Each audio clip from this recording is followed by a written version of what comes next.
성탄절 아침 우리에게 주신 하나님의 말씀은 마태복음 2장 1절에서 12절입니다. 헤롯 왕 때에 예수께서 유대 베들레헴에서 나심에 동방으로부터 박사들이 예루살렘에 이르러 말하되 유대인의 왕으로 나신 이가 어디 계시냐? 우리가 동방에서 그의 별을 보고 그에게 경배하러 왔노라 하니 헤롯 왕과 온 예루살렘이 듣고 소동한지라. 왕이 모든 대제사장과 백성의 서기관들을 모아 그리스도가 어디서 나겠느냐 물으니 이르되 유대 베들레헴이오니 이는 선지자로 이렇게 기록된 바 또 유대 땅 베들레헴아 너는 유대 고을 중에서 가장 작지 아니하도다.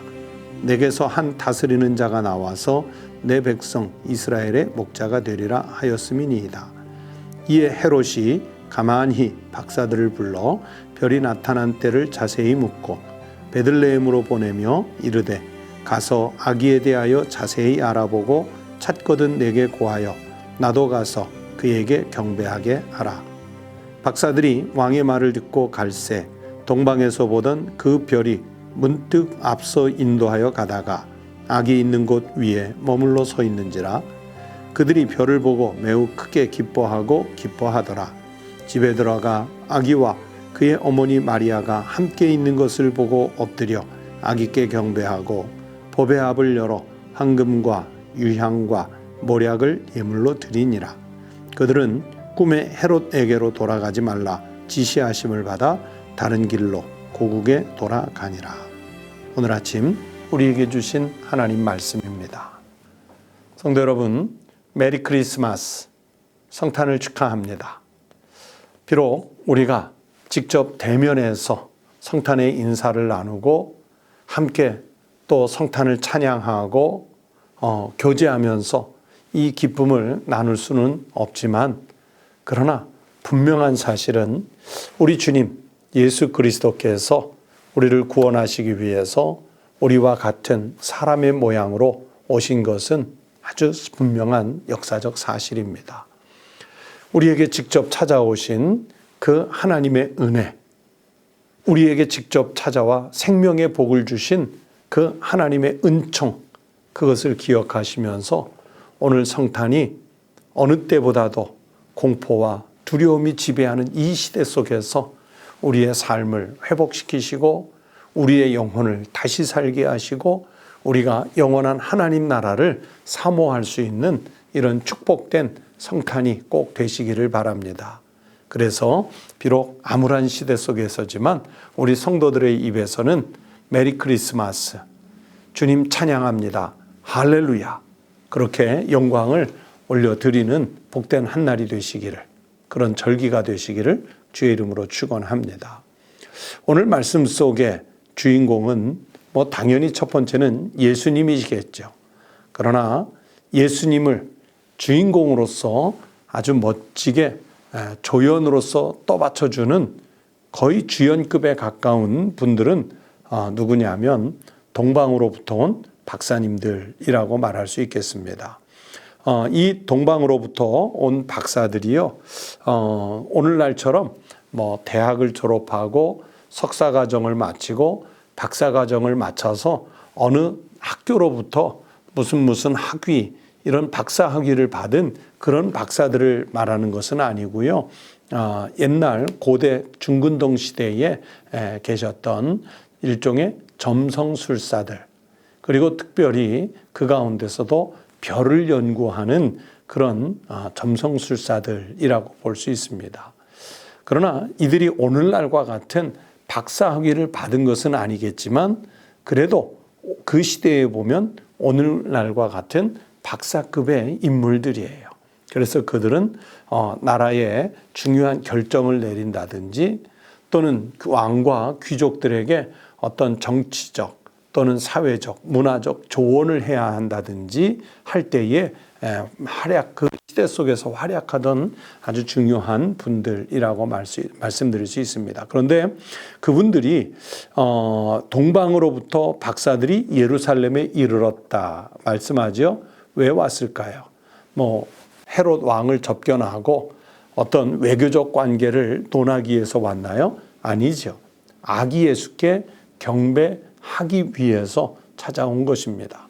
우리가 보통 교회에서 전통적으로 세 사람의 동방박사라 그렇게 이야기를 하는데 왜 세 명이라고 인식이 되어 있냐면 오늘 말씀 속에 보면 예수님께 경배할 때에 보배합을 열어서 황금과 유향과 모략을 예물로 드렸다. 하나같이 다 귀한 것인데 이 세 사람이 각각 하나씩 드린 것에서 생각을 해서 그렇게 인식하는 경우가 많습니다.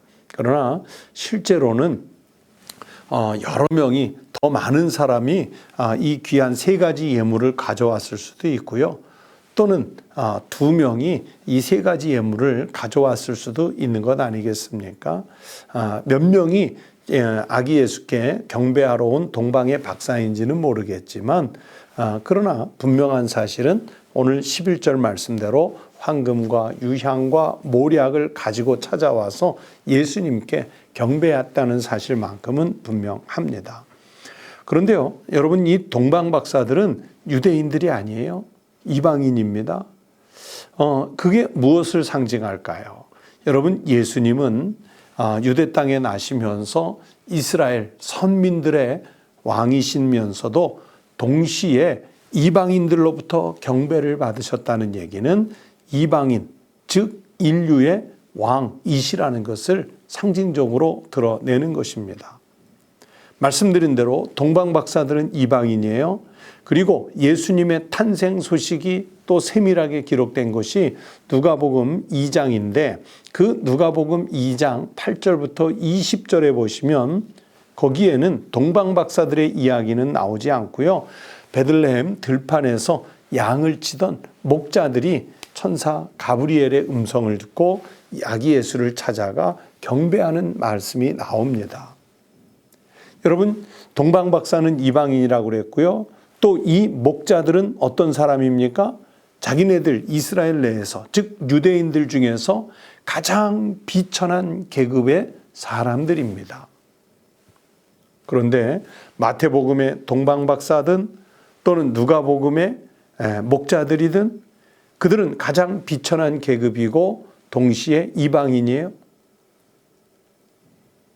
이 사람들은 어쩌면 소위 정통 주류라고 말할 수 있는 유대의 그 귀족들, 지도자들 입장에서 볼 때는 철저한 비주류의 사람들, 아주 낮은 사람들, 비천한 사람들인데 그런데 성경 속에서 특히 복음서 속에서는 이분들이 복음의 기쁨을 가장 먼저 누린 사람들로 성경에 기록되어 있습니다.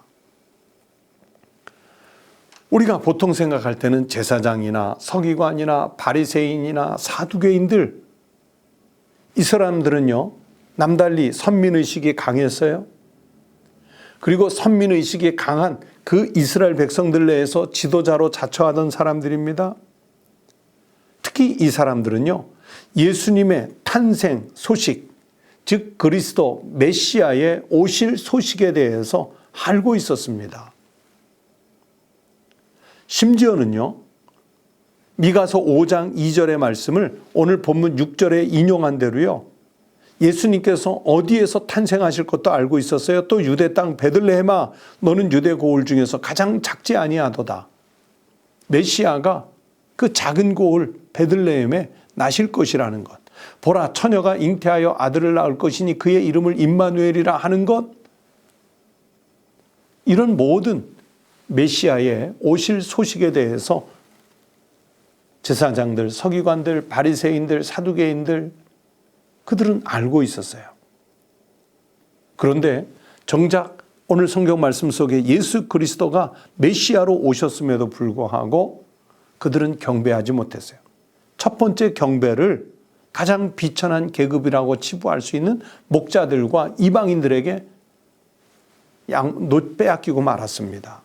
왜 그랬을까요? 그들이 성경에 대한 지식은 많이 알고 있었을는지 신학적인 지식은 풍부했을는지 모르겠지만 영적 무지에 빠져 있었기 때문입니다. 영적으로 무지했던 거예요. 그래서 오늘 이 동방 박사들이 예수님께 경배하러 오는 이 장면의 말씀을 성탄절 새벽에 우리가 꼭 생각해 봐야 할 것은 무엇이냐면, 첫 번째, 하나님의 백성들은 영적으로 아주 민감하게 깨어 있어야 한다는 사실입니다. 여러분, 지식이 신앙을 보증하는 것 아닙니다. 세상에 내가 가지고 있는 지위가 우리의 신앙의 정도를 측량해 주는 것이 아닙니다. 동방박사들처럼, 또는 누가복음 2장에 등장하는 목자들처럼 메시아의 소식에 대해서 영적으로 민감하게 깨어 있는 사람이 첫 번째 경배자가 될 수 있습니다. 또 두 번째는 예수 그리스도의 오심이 악한 세력들에게는 두려움이 될 수가 있어요. 예를 들면 오늘 본문 말씀 속에 보면 헤롯 왕이라는 인물이 등장하죠. 오늘 3절 말씀에 보면 헤롯 왕과 온 예루살렘이 듣고 소동한지라. 여러분, 이 소동은 어떤 소동이에요? 아니, 나 말고 헤롯 말고 또 다른 왕이 있단 말인가? 그 왕이 온단 말인가? 두려웠던 거예요. 그래서 소동이 일어났어요. 그렇게 하나님이 없이 사는 악한 세력에게는 메시아가 오신다는 소식, 그리스도가 오신다는 소식은요, 결코 기쁜 소식이 아닙니다. 두려운 소식이에요. 그런데 오늘 이 동방박사들, 또 조금 전에 말씀드린 대로 누가복음 2장의 들판의 그 목자들, 그렇게 택함을 받은 자들은 그리스도가 오신다는 소식이요, 기쁨의 소식이고, 그래서 복음이죠. 그러면서 찾아오신 예수님을, 그리스도를 경배하는 날인 겁니다. 여러분은 예수 그리스도가 우리에게 성탄하셨다는 소식을 듣고 지금 마음이 어떠세요? 정말로 기쁜 복음이 소식입니까? 아기 예수가 나셨다는 소식 때문에 정말 하나님을 경배하는 그런 마음속에 감동이 일어나십니까? 동방박사들처럼, 목자들처럼 그 은혜와 감동이 일어나시기를 축원합니다. 이 동방박사들이 세 가지 예물을 드렸다고 그랬죠. 황금과 유향과 모략인데요. 여기서 황금은 왕적인 권위를 상징하는 것이고요. 또 유향은 제사장의 권위를 상징하는 것입니다. 그리고 모략은 순환과 죽음을 상징해요. 이미 동방박사들은 자신들이 준비한 예물을 통해서 예수님께서 선민 이스라엘의 왕이실 뿐만이 아니라 모든 인류의 왕이시라는 것을 고백했고요. 그러면서 친히 제사장이 되셔서 자신을 희생 제물로 드리실 것이라는 것도 알고 있었고요. 그 죽음 이후에, 장사 지낸 이후에 우리의 진정한 그리스도, 메시아가 되실 것이라는 것을 이렇게 보배압을 열은 그 예물로 표현을 했습니다. 즉 이들은요, 세상에서 가장 귀한 것을 드린 거예요. 메시아에게 가장 적합한 것을 드린 거예요. 그렇게 우리 주님의 오심은 초라했지만 영적으로 깨어있던 사람들은 그 사실을 알았기 때문에 이렇게 준비된 예물을 드릴 수 있었습니다. 성도 여러분, 다시 한번 성탄을 축하합니다. 그리고 성탄하신 우리 주님의 생명의 은혜가 우리 말씀을 듣는 성도들과 함께 하시기를, 그리고 가정에 함께 하시기를 축복합니다. 오늘 이 성경 말씀 속에 보면 우리 예수님의 이 땅에 처음 강림하시는 모습은요, 참 초라하게 오셨어요. 적당하게 아이를 출산할 수 있는 그런 환경도 아니었고요. 또 그를 찾아와 경배한 사람들이 무슨 고관 대작들도 아니었고요. 정말 초라한 모습으로 찾아오셨어요. 그러나 여러분, 이 성탄에 우리가 분명히 생각해야 할 것은 예수 그리스도의 재림은 초림과 같지 않을 거예요. 정말 웅장하게 하나님의 모든 피조물들이 흔들리면서, 그러면서 태양빛보다 더 밝은 하나님의 영광이 임재하면서 세상의 모든 하나님의 백성들이 다 일어나서 주님을 찬미하는 중에 재림의 역사가 이루어질 것입니다.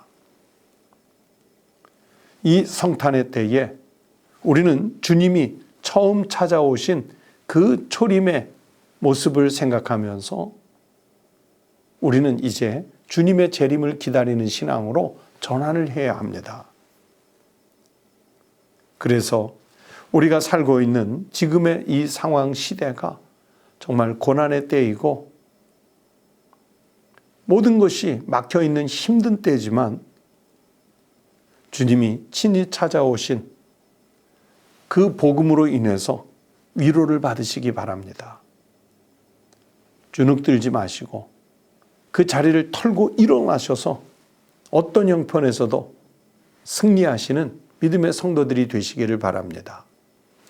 이 땅에 초림에서 찾아오신 우리 주님이 말구유에 가장 비천한 곳에 오셨으나 또 비천한 사람들이 경배했으나 그 모든 것을 뛰어넘어 부활하심으로 그리고 승천하심으로 하나님 나라, 하나님 아버지의 보좌 우편에 앉으셨던 영광의 이름을 얻으셨던 것처럼 우리 성도들이 이 성탄의 때에 부활을 꿈꾸면서 주님의 재림을 기다리면 주님의 그 영광이 우리와도 함께할 줄로 믿습니다.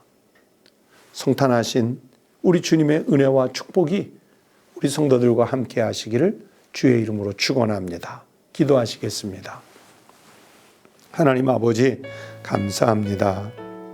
우리 같은 죄인이 이 땅에서 죄값을 받아 십자가에 달려 죽을 수밖에 없던 참으로 비천한 죄인에 불과했는데 우리 주님 예수 그리스도께서 사람의 몸을 입고 친히 성육신하여 주심으로, 그리고 십자가에서 몰과 피와 살을 다 희생제물로 드려주심으로 우리가 믿는 자마다 새롭게 구원을 받을 수 있는 은혜를 주셔서 감사합니다.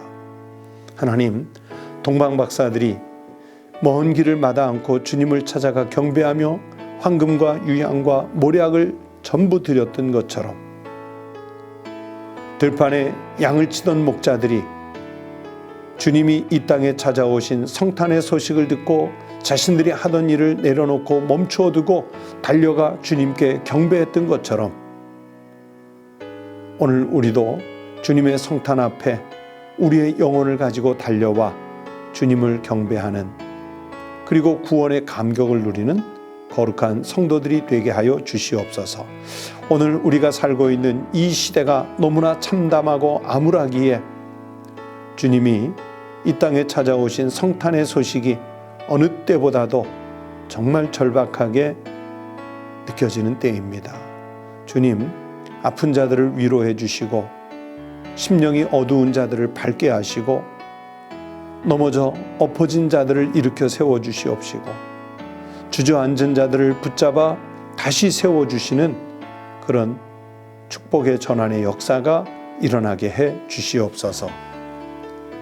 여전히 성탄의 소식을 듣지 못하는 저 북녘 땅의 우리 동포들, 그리고 우리 가정 안에 예수 그리스도를 믿지 못하는 우리의 가족들, 땅끝에 이르도록 주님의 복음을 들어야 할 우리의 형제와 자매들, 주님, 저들에게 이 땅에 강림하신 우리 주님 예수 그리스도의 탄생의 소식이, 기쁨의 소식이 선포되고 그들이 복음을 듣는 대로 기쁨으로 영접하며 하나님께 영광을 올려드리는 그런 역사가 일어나게 해 주시옵소서. 하나님 아버지, 코로나19 때문에 온전한 예배가 드리지 못하는 어려운 형편이지만 우리 성도들 어느 곳에 있든지 성탄의 증인으로, 목격자로, 경배자로 살게 하여 주시옵소서.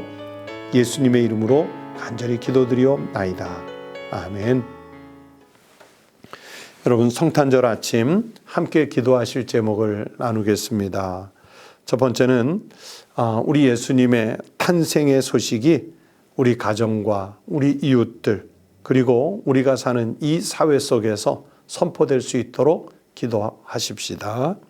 또 두 번째는 우리의 죄악을 주님의 성탄 앞에서 회개하고 그러면서 주님의 창조 세계가 잘 보존될 수 있도록 하나님의 창조 세계가 파괴되면서 피조물들이 신음하고 우리가 예기치 못했던 그런 자연재해나 또는 전염병 앞에 노출되어 있습니다. 이런 위기 앞에서 우리가 먼저 회개하고 하나님의 창조 질서가 보존되도록 기도하십시다. 세 번째는 우리의 삶 속에 우리 주님이 찾아오신 것이 기쁨이 되고 또 어둠은 다 물리치고 또 암담했던 마음들이 다시 회생하는 그리고 회복하는 그런 은혜와 감동이 있도록 기도하십시다.